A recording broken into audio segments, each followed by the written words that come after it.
Just decided I have to go back down there today. This is Christmas Day. And I turned to my wife and I just said, babe, once the kids are in bed tonight, I've got to go put boots on the ground and I've got to be on site in understanding why our provider has not been able to get caught up. My name is Jordan Mollenauer. My business partner, Dustin Gross, and I founded Red Stag in 2013.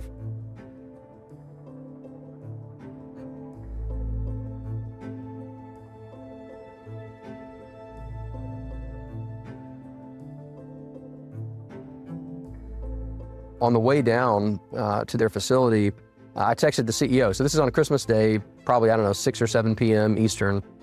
I'm driving right now to your facility to fix problems that I should never have to deal with as your client. And you should get on a plane and meet me there so that we can get this resolved together. I think that that's the level of commitment that any 3PL should be showing to their clients if they're failing. And I did not get a response. And he never showed up. And that was just, once again, confirmation for me that they just didn't care about our customers' experience anywhere near as much as we did. The next morning, showed up at their front doorstep and just said, the manager's name was David. And I just said, David, I love you, man. I know you guys are working hard. We've got to get ahead of this. I'm here to help, and I'm willing to push pallets and pack boxes and do whatever you need me to do to help get ahead of this.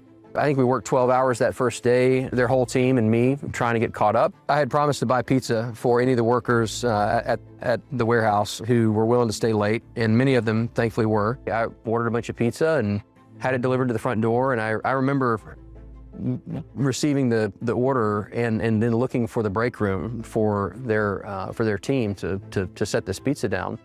And I eventually found their break room. I remember just stopping there for a second, realizing where I was, and then it just hit me that as I'm standing here holding a dozen pizzas, I have found the reason why this company cannot execute at the level that we require. I found it. It's not their technology or lack thereof. It's not their building. They actually had a nice building. It's not that people didn't try at times. The issue was, clearly, management didn't care about their employees. It was a filthy, disgusting, smelly break room that was way too small for their facility.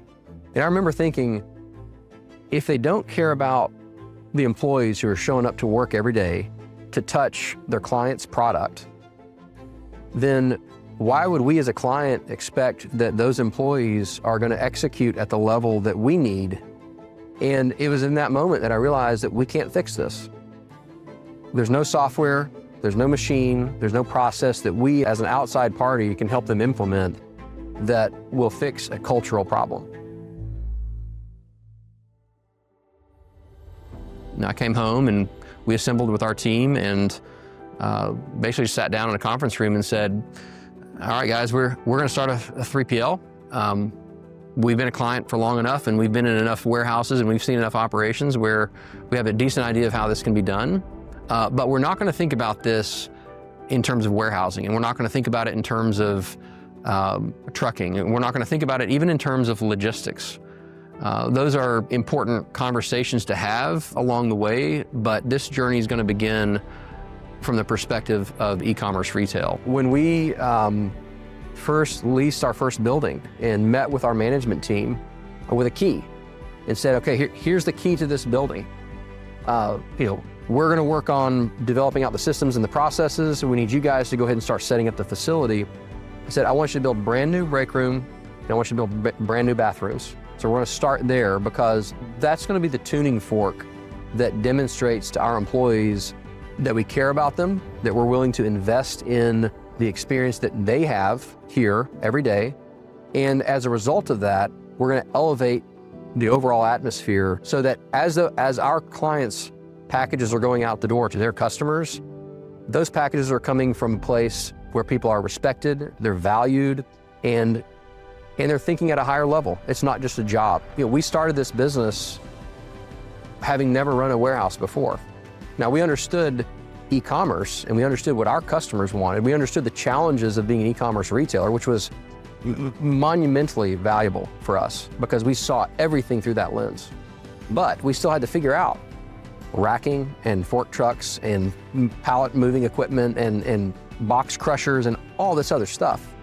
So there were a lot of mistakes that we made along the way, but we always had the attitude of, we've paid for the mistake, we've paid the tuition, now let's reap the benefit of that. Let's deconstruct what happened. Let's deconstruct where we made the first mistake that could have prevented this in the beginning.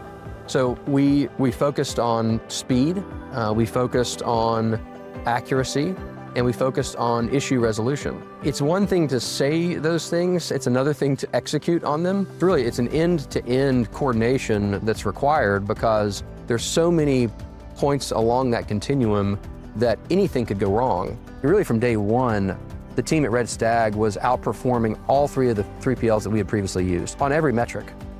And that has only continued since then. After a year and a half of being in the business, we were very confident that we could execute very well for our clients.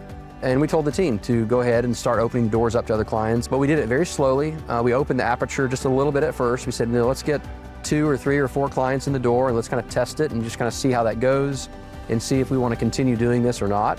And of course, since then, we've become only a small portion of what Red Stag does today. Red Stag today it's a constantly evolving biological organism, really, that's just constantly moving and changing. And part of that is the fact that every single one of our clients is different. We need to have general frameworks and we need to have tools that are available to our clients, but we also need to have flexibility and malleability so that we can meet our clients where they are. Not only was Red Stag founded by e-commerce operators, we are still clients. And we still have customers who are served by Red Stag every single day for our own e-commerce businesses. And that makes it very real for us. Customers don't care what problem your back-end system is having. They don't care about problems that your warehouse is having. They don't care about the fact that the roads might be icy wherever your facility is located. They don't care about any of that. When they place an order and they trust you with their credit card information and they have committed to you to pay you for your product or your service, they expect that product or service. At the end of the day, the best test for our performance is the moment that customer opens that package at their home. That's the test of our performance.